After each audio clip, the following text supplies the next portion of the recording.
ranking the top 5 betrayals in One Piece. There will be major spoilers ahead. If you're not caught up to Egghead, then do not watch further. Coming in at number 5, I got Apu betraying his alliance between the Hawkins and Kid pirates. This kind of set the stage for how the New World works and how Apu works too. If you don't align yourself with a Yonko, you're not going to be looking too good in the New World, so Apu was kind of just looking out for himself, and it ultimately made it so Hawkins had to surrender and work for Kaido. And as for Kid, we know how that turned out. Then at number 4, I have Vegapunk essentially betraying himself in his clone York. I just find it really interesting that one of the 6 satellite clones that Vegapunk made ended up biting him in the back later on. It really does make sense that the traitor turned out to be York rather than Lilith. Like, yes, Lilith is evil, but York is greed. And York's greed was so great that they wanted to become a celestial dragon, and that's why they did what they did. But at number 3, I gotta put CP9. What makes this betrayal so great for me is how big of a plot twist it was. I did not expect this whatsoever. I thought these dudes were just like chill shipwrights. That was not the case at all. You could really see how the Galley-Law shipwrights who thought they were friends with these dudes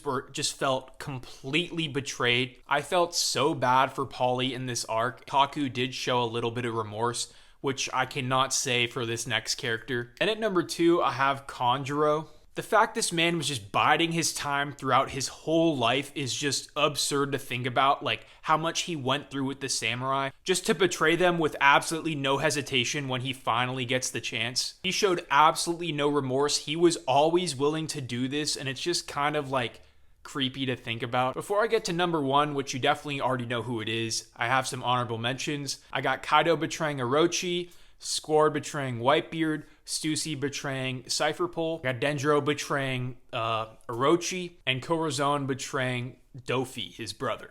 But in my opinion, the biggest betrayal in One Piece has got to be Blackbeard betraying the Whitebeard pirates. I mean, it is probably one of the biggest plot points in the entire story. I would argue that his bonds with these people were even deeper than Kanjuro's with the samurai, because these people were his family.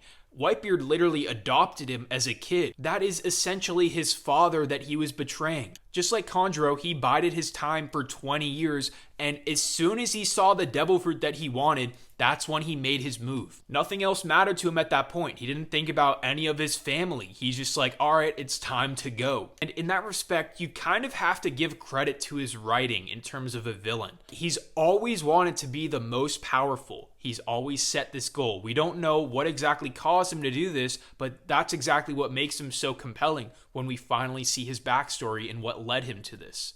Now, before I go, I do want to address this one Bogard theory. I've already talked about it in another video, and I just really dislike this theory. A lot of people like to believe that Bogard is a secret holy knight and he's been monitoring Garp for all this time.